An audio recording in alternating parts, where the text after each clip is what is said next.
What's up, everybody? Lance here. I've won a couple of the World Latte Art Championships and have done really well in a lot of throwdowns around the country and around the world. And on top of that, I've trained people from America and outside of America through Instagram DMs and in person. So I've done a lot of stuff with latte art, and I've had a lot of requests ever since that milk steaming video to do a latte art tutorial.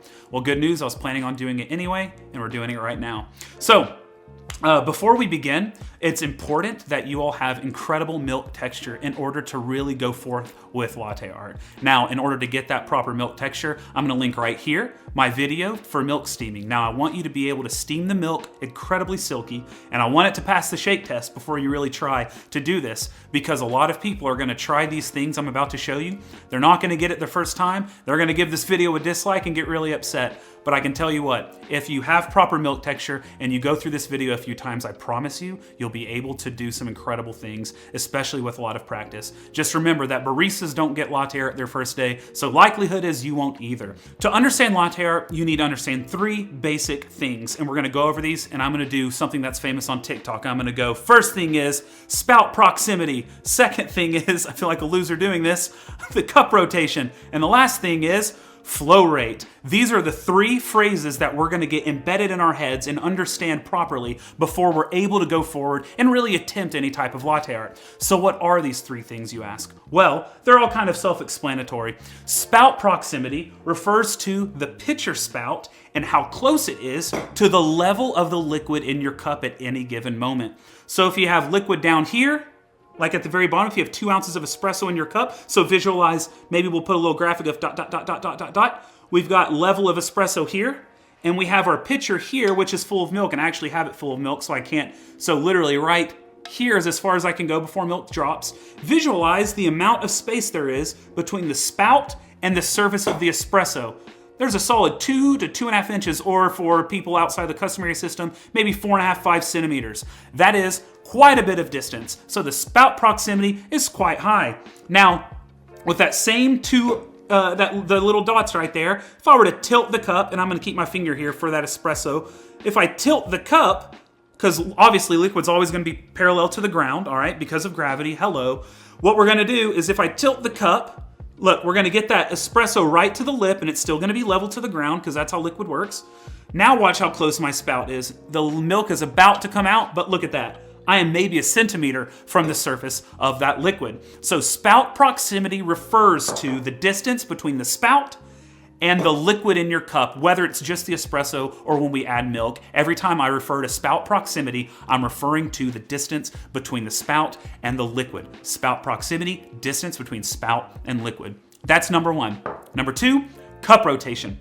Now, when you asked about cup rotation, I remember the first time I heard this was from someone who was an Australian latte art champ named Ben Morrow. He referred to it, and I genuinely thought, and I kept trying to see it in his videos, he meant rotating like this. That's not what I'm talking about when I say cup rotation. I mean this. This is cup rotation, and it's integral to proper latte art. Cup rotation is going to help you spread your design. So think about the dynamics of flowing liquid, right? If I'm flowing the liquid and I rotate it, it's gonna absorb that liquid, right? But if I keep it stagnant, first off, it's probably gonna spill. But if it doesn't spill, if we have a little bit of room left over, that shape is gonna get stuck because we're not absorbing it. We're not adding some velocity to it, some momentum to really accept the shape into the cup. So the second thing we're talking about is cup rotation. This is what's gonna really help you get, when you see the designs that have a lot of nice brown lines in it, and it has a lot of spacing between layers, it's because as you're pouring, you're emphasizing that rotation.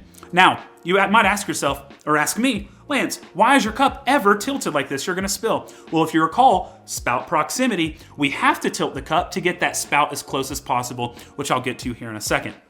Now, the last thing that we're gonna talk about is flow rate. Now, flow rate is what it sounds like. Now, all this stuff is very intuitive. I'm not gonna make anything difficult for you. There's not magic going on in the cup. It's basic physics, okay? Flow rate is literally the speed at which the milk is coming out of the pitcher. So a low flow rate would be milk kind of trickling out of the pitcher.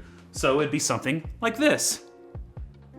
Low flow rate. Now you see how it's going almost up and down, and the faster I pour, the more of an angle it comes out, right? So the faster I pour, the faster the flow rate. The slower I pour, the slower the flow rate. And actually I'm kind of parched, I love some milk. Okay, So, flow rate is referring to the speed at which milk is exiting the pitcher. So we have those three things that we really need to get inside our minds as we're going forward. It will really help you shape and understand and formulate schema in order to understand what's happening with latte art. Now, I want to explain what latte art is. Now, when I understood these three things as well as what latte art is, that's when my game really took the next step, took to the next level. Having these aha moments, I truly believe, are what help people escalate to the next level. So, what is latte art? I like to talk about latte art in the same way that I talk about painting. So if you imagine a painter walking up to a canvas, they don't just start painting. The first thing that they do, because the canvas is not stretched out yet, it's just a piece of flappy canvas, they take the canvas and they stretch it over a wooden frame in order to make it taut. And on that taut surface is where they begin to paint, right? Same thing happens with latte art. In order to create your design, you have to lay a base, is what I refer to it. So the espresso in the cup is not dense enough to hold milk foam on top. All latte art is, real quick, all latte art is you're taking white milk foam and you're painting on top of brown milk foam, all right? So how do we get brown milk foam? Well, you have espresso in here. It's not dense enough to hold white milk foam on top. So what we do is we're gonna just give a little bit of milk to the espresso. We're gonna integrate milk into the espresso with our silky milky, all right, regardless of it being dairy or non-dairy. We're gonna give it some. We're just gonna give it a little bit, all right? And what's gonna happen is that is gonna create a brown foam if we pour it properly, all right? Now we have a brown foam. We have set the base. We have set the canvas like the artist has. And we, with our latte art, have set our canvas by pouring a little bit of milk. A good rule of thumb, in bowl-shaped cups like this, you see how this is shallow and quite wide? These are the best for latte art. Granted, you can do it in a diner mug, but it's gonna be a little bit more difficult because of those tall lips, but I digress. What we're gonna do is about 30%, we're gonna give the cup about 30% of, until it's 30% full. Not 30% of our milk until the cup's about 30% full, so about here, all right? So we start with 2 ounces of espresso, we give maybe an ounce, maybe an ounce and a half of milk in order to bolster it with milk foam. That milk foam is strong and is gonna be able to hold the white milk foam on top. So we're going to literally be painting white milk foam on top of brown espresso infused milk foam, all right? That's what latte art is. We're gonna do the same thing a painter does. We're stretching our canvas. I call it laying a base. So when you hear me later in this video, or in future latte art videos, saying laying a base, lay your base more aggressively, lay it more softly, lay it in the center, I'm referring to that 30% amount where you're dumping out milk into your cup to create that brown foam, which is the base of our design. It is our canvas. The espresso is like the flappy canvas that you can't really paint on. The laying of the base is like stretching the canvas on the wooden frame, all right? So we have that down. We have now set our frame and we're ready to paint. Now comes in spout proximity, all right? In order to get those first designs onto our canvas, we have to get that spout as close as possible, maybe even touching, if you can get that close without feeling uncomfortable, as close as possible to the surface. Why is that? Well, let's imagine that painter again. He walks up and he's fixing to paint and he decides, oh, here's my canvas and I have my paintbrush. I'm gonna start painting here.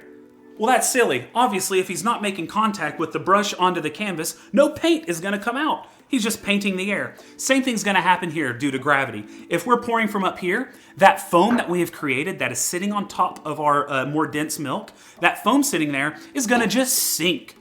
Gravity going at 9.8 meters per second squared is just gonna take its effect and it's gonna go underneath our crema, our brown milk foam. It's gonna go underneath, right at the bottom of the cup and stay underneath, and it's not gonna show any latte art. So the closer we can get, the better. So take that cup after you've poured your 30%, tilt it as much as you can where that brown foam is at the lip, and then we're gonna get our spout as close as possible like that. Look at that, boom, spout proximity.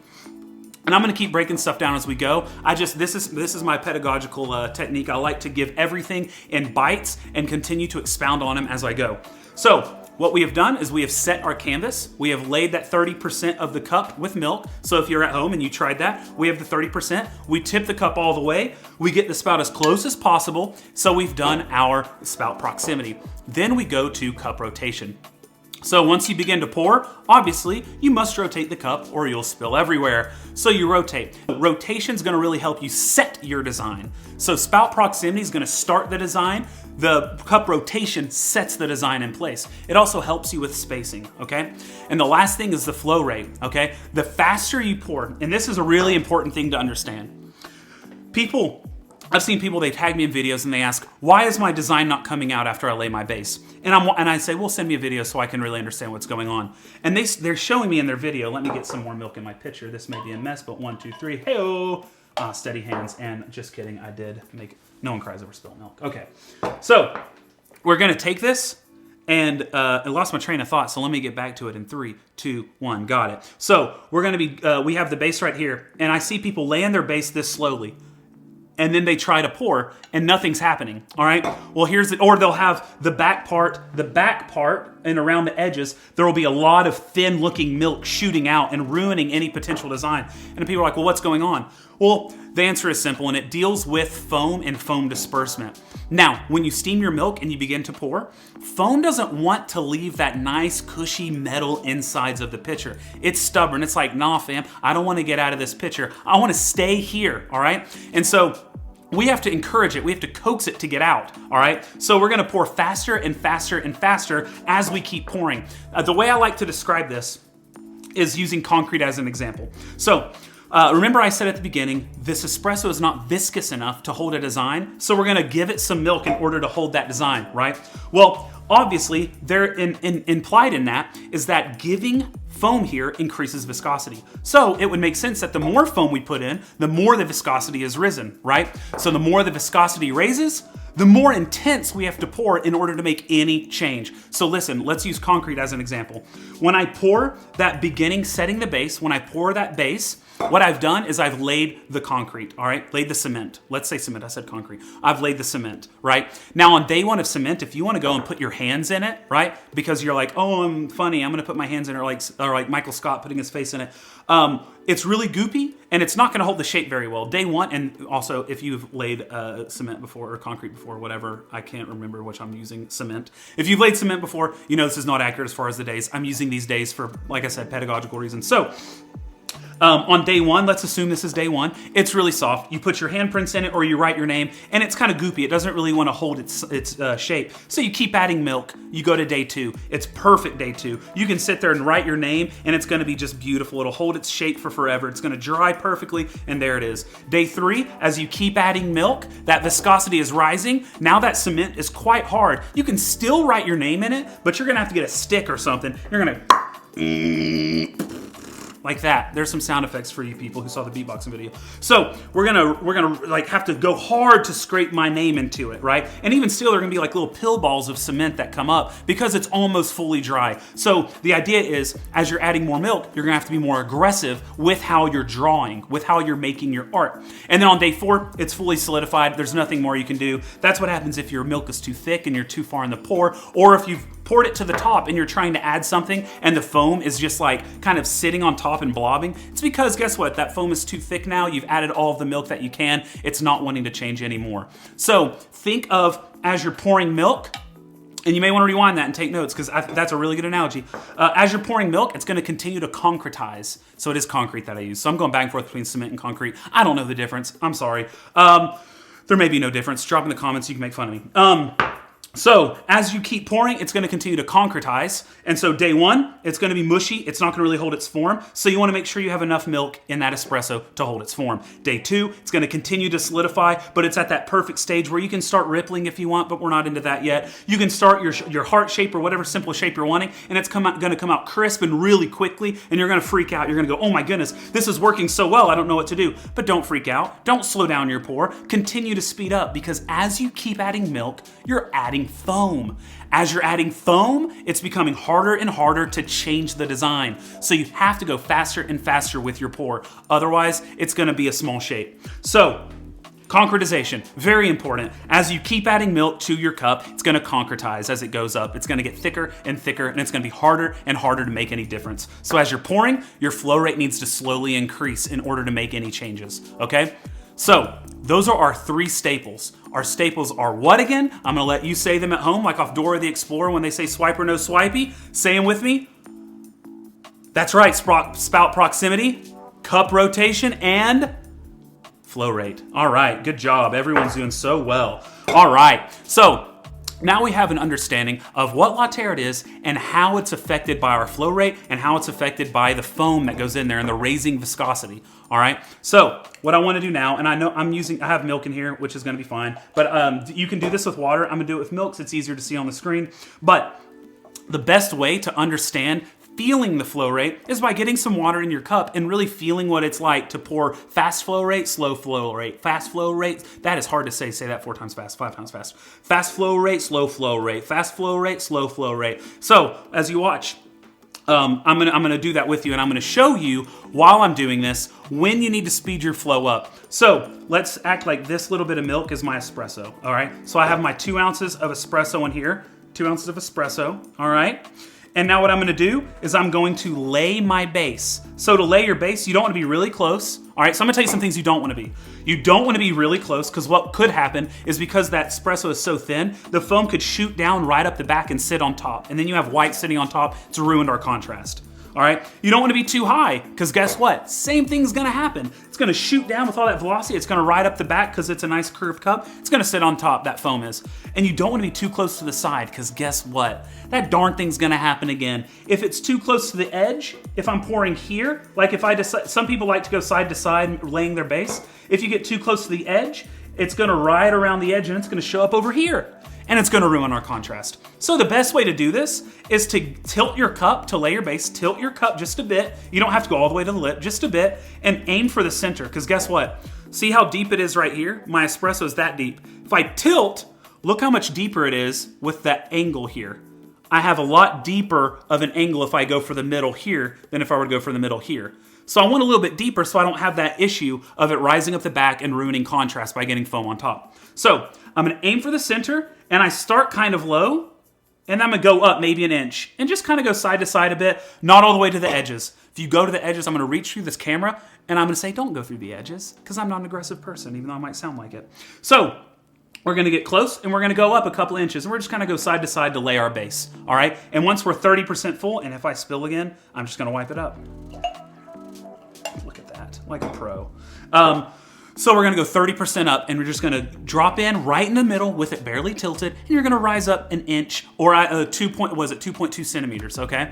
You're just gonna, or 2.4, whatever it is, whatever the conversion is. About 2.4, about an inch, 2.4 centimeters, maybe 3-4 centimeters, maybe an inch and a half. We're gonna just rise up, and the reason we rise up is, think about it, gravity's gonna come in. So if foam somehow, some really stubborn foam decides to sit on top and try to ruin our brown foam for our setting the base, then by rising up, what we're gonna do, and consider this, when that milk's going down and it has gravity added to it, it's gonna cause a sinkhole. So you have your level of liquid. If I were to come down with liquid here, everywhere surrounding that entry point is gonna sink. It's all, like I said, latte art is very intuitive. It all makes sense. It's not, the ideas are not difficult. Yes, hand-eye coordination is difficult, but I want you to understand mentally what is going on here, okay? So when you're pouring, it's gonna cause a sinkhole surrounding wherever the pour is at. It's gonna cause a little sinkhole. So if a little white comes in and you pour where the white foam is, it'll sink the white foam right back, good to go, all right? Good as gold, right as rain.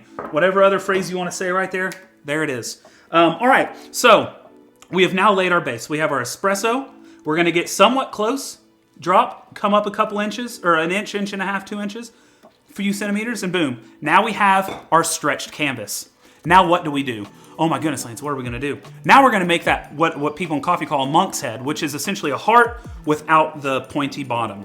So to make a monk's head, we're going to just get our spout proximity as close as possible, and then we're gonna have the cup tilted as much as possible. We're gonna take our 3 things we've learned, we're gonna tilt our cup as much as possible to get that spout proximity as close as possible, and then we're gonna start pouring. We're gonna be gentle when we drop in. Drop in is our initial pour after setting the base. We're gonna drop in, and we're gonna increase our flow rate rapidly. So you're gonna drop in and increase the flow rate, increase the flow rate, increase the flow rate, and then we're gonna be done once it's full, all right? And you'll see when you try it, you'll have a really nice white foam blob on top. All right, real quick, I wanna make something clear. With these designs we're doing, they're a single shape, all right? A single drop. Again, a drop is whenever you drop in after setting your base. So yes, at the beginning, we are making a drop when we set our base, but I refer to that as setting the base. Whenever we decide to make our design, Every time we go in and stop, that's a drop. So our monk's head is a 1 drop pour, all right? A heart, which is a monk's head with the tail through it, is a 1 drop pour. If we were to have 2 separate hearts in the cup, that would be a 2 drop pour. You're getting it? If we had 3 separate hearts, it'd be a 3 drop pour. So when I say drop, I'm referring to after we set the base every time we drop in. Okay, if we're doing a 1 drop pour, like the monk's head or like the heart, then wherever you drop in, wherever in the cup from front to back that you drop in is going to be the top of your shape. All right, does that make sense? That will be the top of your design. Wherever you drop in is where the top of the design will be. So if I take this cup, so look, if I'm using the cup like so, actually this one has still a little milk residue. If I'm using the cup like so, okay, so I would be pouring back here. I'm gonna turn so you can see like this, okay? So I'm holding it, I'm tilting it. If I drop back here, guess what? The top of the monk's head will be right there. If I drop down here, the top of the monk's head will be down there, and it'll be weird because the monk's head will be in the bottom half of the cup, which is not symmetrical, it's not centered, it doesn't look very nice. We want it nice and centered in our cup. So in order to make a really nice big monk's head that's gonna take up the whole cup, we're gonna start near the back, about half an inch or about a centimeter into the cup. So right about here. You see that in the video? Boom. Maybe overhead. So I'm gonna lay my base overhead, or actually that's my espresso. Lay the base, and then watch where I drop. My drop is right here. On a 1 drop shape, that is where the top of my design is going to be. Okay, so we've got that now. I'm not gonna go into multiple drops in this video. That'll be for a future one, but please, even if you think you're really great at latte art, and you may be, continue watching this because I promise you, this is going to help you with future pours, and I will be building off this in future videos, so this is a very important video to watch. Because I'll be using terminology and we'll be alluding to this video frequently for future latte art ones. If we're doing a 1 drop pour, there's my espresso. I lay the base, I get close, I come up a few centimeters, inch or 2, stop. I want the top of my monk's head here, so I'm gonna start pouring here, but guess what? I'm gonna increase my flow rate greatly. And I'm not moving, I didn't move anywhere. I stayed right there and I maybe moved a little bit forward, but you don't really have to begin with. But that's how we're gonna do the monk's head. No wiggling. So if you're at home and you're like, oh, I want to wiggle because I want those lines, don't do that yet. Everything comes in time, okay? All good things come with time. So what we're gonna do is, if you're at home, you can pause this video and try it after I try it, but I'm gonna show you what a monk's head looks like and how I'm going to manipulate all of these lessons I've shown you, which is stretching the canvas, which is us laying our base, spout proximity, getting that picture as close as possible. We're gonna be talking about the flow rate, and we're gonna be talking about the cup rotation, and I'm gonna point them all out as I'm doing it. And actually, if you're really wanting to play with latte art, the best way to get really nice crema from a side angle is to lift that cup up. The closer proximity between the cup and the spout, or if you have a bottomless, whatever it might be, the closer the proximity, the more crema you're gonna retain. The further the espresso has to drop, the more crema is gonna be dissipated. All right, so a little fun tip. Just get that cup really close up there if you're wanting to retain as much crema as possible. All right, now, watch from in front. You ready? I'm gonna take it, I'm getting close, and I'll lift. Stop. I go just in the front, and I'm just gonna pour and rotate. Spout proximity is really close. You see I'm like dipping in the pitcher? Boom. And we have a monk's head. All right, so as you saw, the first thing I did was I laid my base. I got close, I lifted up a couple of centimeters, an inch or so, and I went side to side a little bit. If you stay in one place, foam can clump out. And so when you pour in, it's not integrated well. I like to go side to side to really integrate that steamed milk and that espresso. Then I stopped, I tilted, I rotated the cup till that liquid was at the lip. I got spout proximity. I got as close as I could. I started right here, and look where the top of my shape is. And as I was rotating, pouring faster and faster and faster, there was that divot, because remember what I said, I don't have a pen around me, so I'm gonna use my finger. Wherever the pour is going, there's gonna cause a sinkhole, and that's why you have a little cute little dimple right here, right? So there's a dimple there because I was pouring there, so there was constantly milk coming out. And you can also see what I mean by these little striations. You see those? That's some crema that creeped into our design, and the fact that they're circular like that shows that it was wrapping in to the sinkhole. Wherever the sinkhole is, it sucks everything around. So think about one of those sand timepieces, a vial, right? In the center, if you flip it upside down and the sand's going down, in the middle, there's a sinkhole, and you see things falling into the sinkhole, right? Same thing happens here. It's the same thing. We're pouring milk, and it's creating a sinkhole. So everything around it is trying to rotate into it. And that's why we have from above, you can see these little striations wrapping into where the sinkhole was. But this is the idea. I poured quicker and quicker and quicker, which you could see from that front angle. I was pouring quicker and quicker in order to get a full design that fully encapsulated the cup. Now, if you're wondering at home why there's bubbles in this cappuccino so quickly, even though my milk texture is incredible, it's because literally this coffee was roasted today, so I apologize for that. That is bubbles from CO2 releasing from the crema, but this will still pass our shake test. So don't you worry about my milk, all right?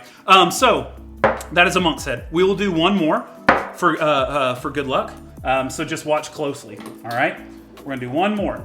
All right, so we're gonna take our milk, we're gonna set our base, so watch I get close, and then I'll lift up just an inch or two. Now I'm gonna stop, tilt the cup, spout proximity, and watch, I'm gonna pour faster and faster and faster. And look, I'm not moving forward with my pitcher at all. I'm saying right there, faster and faster and faster. Look at that, boom. All right, little monk's head, all right? See, it looks like the top of a monk's head, and that's what people in coffee say. Don't really care about the title, but whatever, it works. Or you can say it's like a heart without the pointy end at the end, all right? So again, we can see that we have that little dimple on top because of the sinkhole we've created. Now that we have that going, with that shiny milk that can do the lovely shake test, all right? Everyone loves the shake test. All right. So now we're gonna move on to the heart, and the first thing you need to know is how to sink the center in order to get that little tail on the bottom. And we'll talk in a second about what that's called, which is the draw through. But first, I wanna really harp on this idea of a sinkhole being formed whenever you're pouring milk from the pitcher. It is literally causing a sinkhole. My finger, it's like there's a stream coming down, right? So wherever that is going, it's causing a sinkhole, like a sand clock, right? Wherever that sand is falling through in the time vial, like on Aladdin when they're trapped in the vial of sand, and you're like, oh my goodness, what's going on? Well, we don't really care right now about Aladdin and Jasmine, or whoever was in it, I can't even remember. But what we're really caring about is how the sand is flowing through that little hole, right? The sand creates a sinkhole, and all the sand around it follows, right? Same thing happens when we're pouring milk. Wherever the milk stream is at, it's gonna cause a sinkhole, and everything around it, all the foam, even if there's a design there, it's gonna wanna sink. And I'm gonna show you what I mean so that visually you have an understanding of what that really entails, all right? While you're pouring a design, wherever you're pouring, there's a sinkhole, right? And that will be displayed with this illustration. So watch this from right above, all right? We're gonna pour our base. We're gonna stop, and I'm gonna start my pour, but watch. Here's a monk's head, I stop. Now watch this. I'm sinking the design. Look at this. Now there's no design. And remember I said the more full it gets, the harder it is to get designed. Look how tiny my little shape is. It's because it was so, what was the word? Concretized, not cementized. I don't know why I kept saying cement. It's so concretized. But as you saw from that visual, that sinkhole truly is sinking anything in its way. So I went side to side and was able to sink back that little monk's head that I created. So we're gonna manipulate that sinkhole in order to create a line through it, as you saw me make a heart right there. I drew through it using that sinkhole. And so now we'll go into hearts, and I'm gonna show you two different ways of doing a draw through. Now what we're gonna do is we're gonna talk, how do we make this monk's head into a heart? How do we get that little tail on the end? Well, I think you probably already know. We're gonna use our stream of milk coming out of the pitcher as a sinkhole, and we're gonna control the sinkhole. Now, we're pouring that milk faster and faster and faster with the spout proximity as close as possible, right? Well, if we stay as close as possible and move forward, what's gonna happen? I'm gonna leave a little blank like we're in Dora the Explorer. You tell me what happens. That's right, it would just sludge forward. Foam would keep coming out because guess what? Our spout proximity is too close. We want gravity to come into effect. So what we're gonna do is we're gonna stay in that one position where we want the top of our heart to be, and we're gonna slowly move forward while lifting up, all right? So there are two ways of doing what's called the draw through. Let me do it with both hands. Draw through, all right? I don't know how to use quotations apparently. So what we're gonna do is we're going to learn 2 different ways to do a draw through. I love this illustration. I can't remember who said this. I think it was my friend Mason Merrill in Austin, Texas.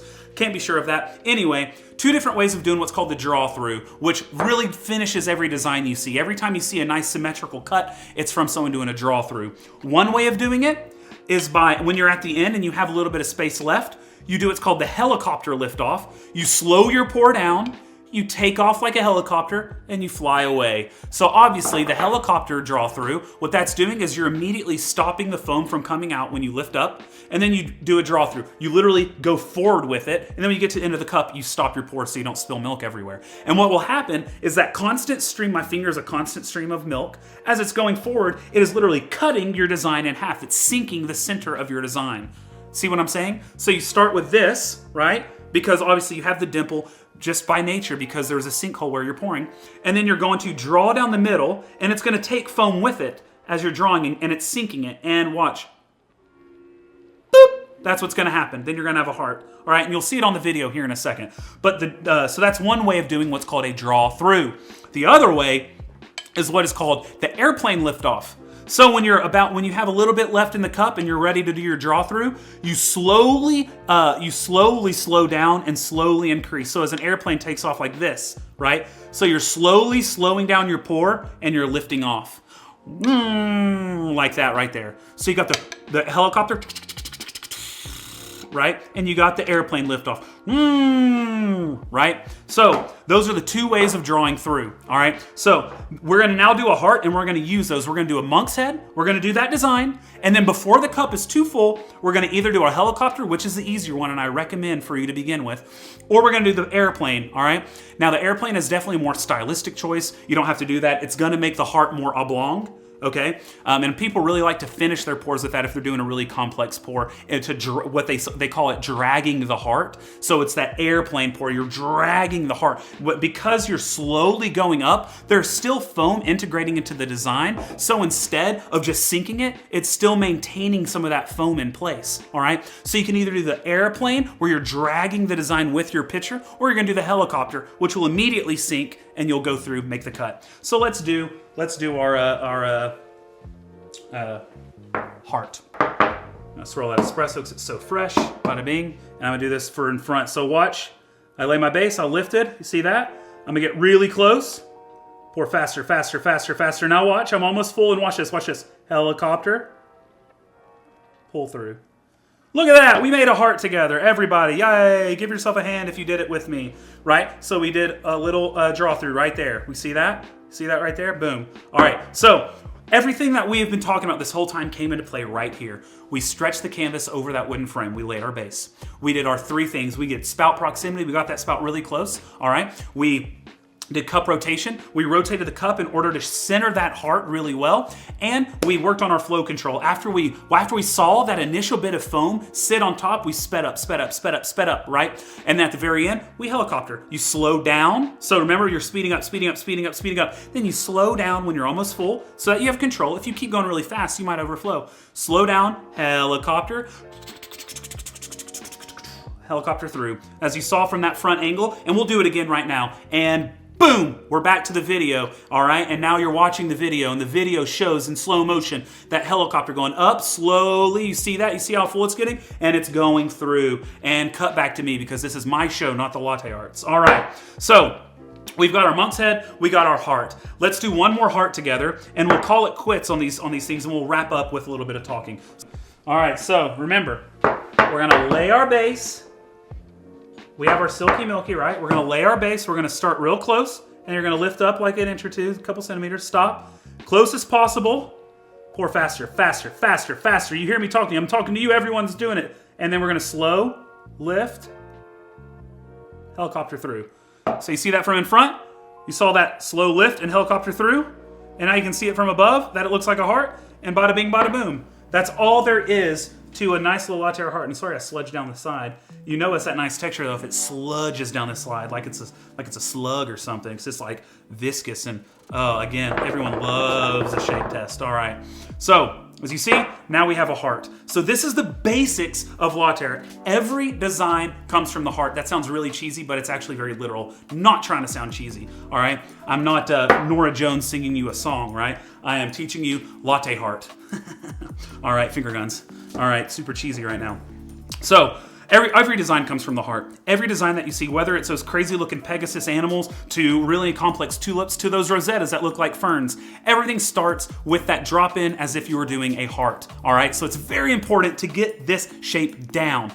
To end, I just wanted to say thank you so much for watching this video. I am very open. If you want to send me a DM on Instagram with a video of you trying these, if you're running into difficulties, because like I said, certain people learn certain ways, and some might take longer than others. Feel free to shoot me a DM of you pouring, and I'll critique it. I'm able to fix a lot of things from pictures and videos, so feel free to do that. It's just @LanceHedrick, my name. That is my YouTube name. So @LanceHedrick, no punctuation. Feel free to follow me there. Shoot me a DM with your video. Also, I would love it if you would subscribe. Obviously, every video ends this way, and it sounds so disingenuous, but the more subscribers I can get, obviously, the more I can invest into this channel and give you a lot more free education. So please subscribe, drop a comment, like the video, share it with friends, do all that good stuff to help boost my algorithm so that I can continue to invest in this channel, really make some high-quality videos for you to help you get around kind of what I talk about a lot, which is the gate-kept secrets of the industry, like this really nice training that is normally quite expensive. So,